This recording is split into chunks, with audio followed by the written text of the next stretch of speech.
Large language models are very good at transforming its input to a different format, such as inputting a piece of text in one language and transforming it or translating it to a different language, or helping with spelling and grammar correction. So taking as input a piece of text that may not be fully grammatical and helping you to fix that up a bit, or even transforming formats, such as inputting HTML and outputting JSON. So there's a bunch of applications that I used to write somewhat painfully with a bunch of regular expressions that would definitely be much more simply implemented now with a large language model and a few prompts. Yeah, I use ChatGPT to proofread pretty much everything I write these days, so I'm excited to show you some more examples in the notebook now. So first we'll import OpenAI and also use the same getCompletion helper function that we've been using throughout the videos. And the first thing we'll do is a translation task.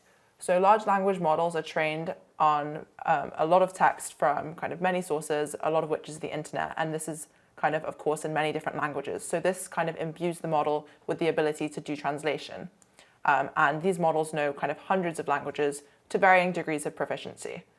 And so we'll go through some examples of how to use this capability. So let's start off with something simple. So in this first example, the prompt is, translate the following English text to Spanish. Hi, I would like to order a blender. And the response is, hola, me gustaría ordenar una licuadora. And I'm very sorry to all of you Spanish speakers. I never learned Spanish, unfortunately, as you can definitely tell. Okay, let's try another example. So in this example, the prompt is, tell me what language this is. And then this is in French, combien coûte le lampadaire? And so let's run this. And the model has identified that this is French. The model can also do multiple translations at once. So in this example, let's say, translate the following text to French and Spanish.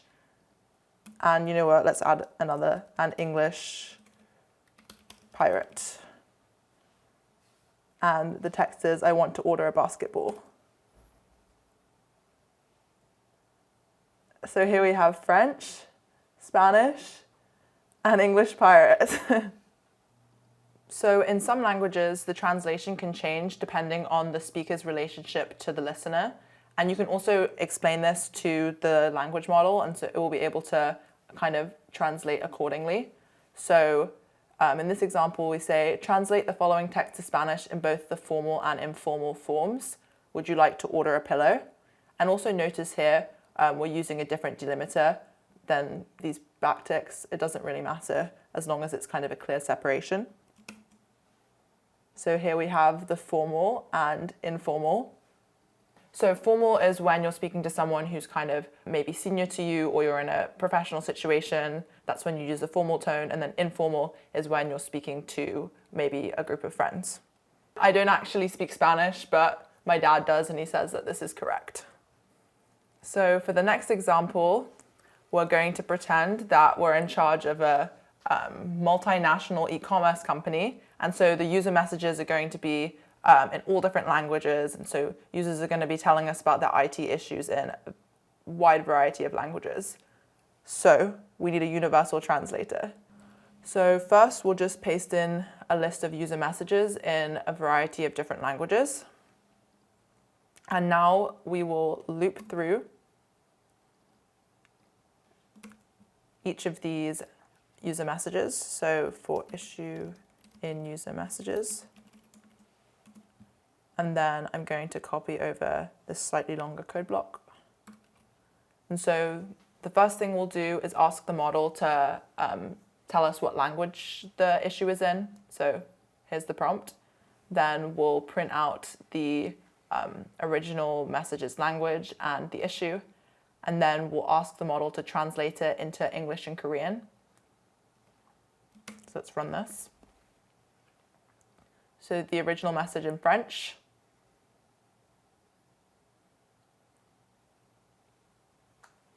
So we have a variety of languages, and then the model translates them into English and then Korean. And you can kind of see here, so the model says, this is French. So that's because the response from this prompt is going to be, this is French. You could try editing this prompt to say something like, tell me what language this is, respond with only one word, or don't use a sentence, that kind of thing, if you wanted this to just be kind of one word. Or you could kind of ask for it in a JSON format or something like that, which would probably encourage it to not use a whole sentence. And so, amazing, you've just built a universal translator. And also feel free to pause the video and add kind of any other languages you want to try here, maybe languages you speak yourself, and see how the model does. So the next thing we're going to dive into is tone transformation. Writing can vary based on kind of an intended audience. You know, the way that I would write an email to a colleague or a professor is obviously going to be quite different to the way I text my younger brother. And so ChatGPT can actually also help produce different tones. So let's look at some examples. So in this first example, the prompt is, translate the following from slang to a business letter. Dude, this is Joe. Check out this spec on the standing lamp. So let's execute this. And as you can see, we have a much more formal business letter with a proposal for a standing lamp specification.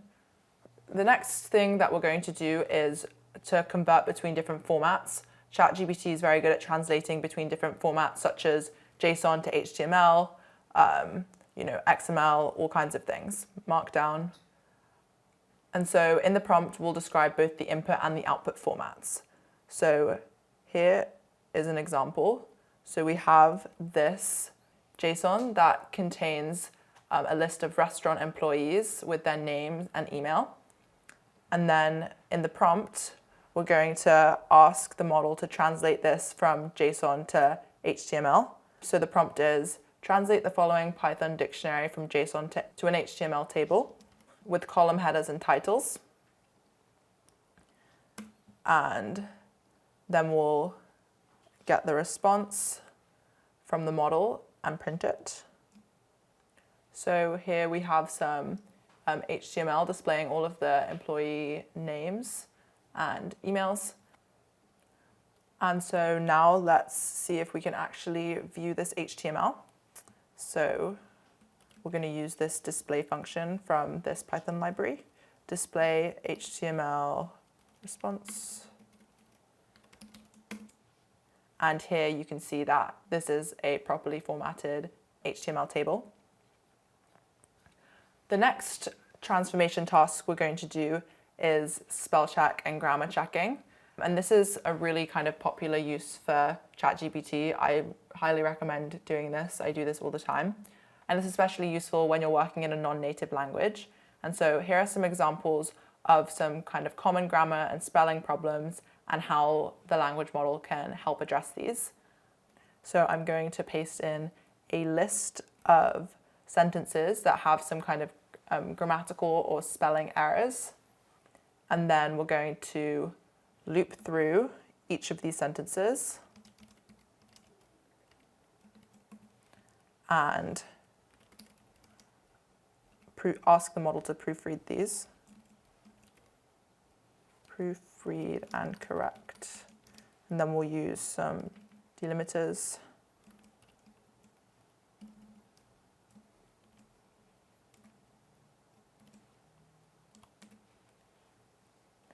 And then we will get the response and print it as usual.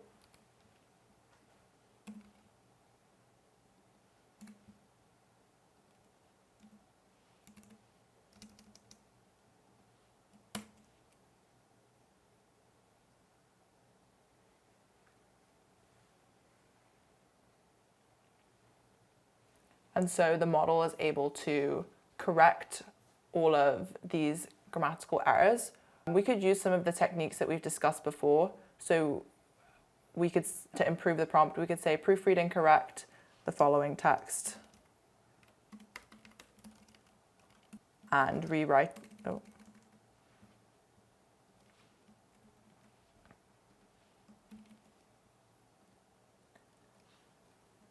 and rewrite the whole and rewrite it, corrected version. If you don't find any errors, just say no errors found. Let's try this. So this way we were able to, oh, they're still using quotes here. But you can imagine you'd be able to find a way with a little bit of iterative prompt development to kind of find a prompt that works more reliably every single time. And so now we'll do another example. It's always useful to check your text before you post it in a public forum. And so we'll go through an example of checking a review. And so here is a review about a stuffed panda. And so we're going to ask the model to proofread and correct the review. Great, so we have this corrected version. And one cool thing we can do is find the kind of differences between our original review and the model's output. So we're going to use this redlines Python package to do this, and we're going to get the diff between the original text of our review and the model output, and then display this. And so here you can see the diff between the original review and the model output and the kind of things that have been corrected. So the prompt that we used was proofread and correct this review, but you can also make kind of more dramatic changes, kind of changes to tone and that kind of thing. So let's try one more thing.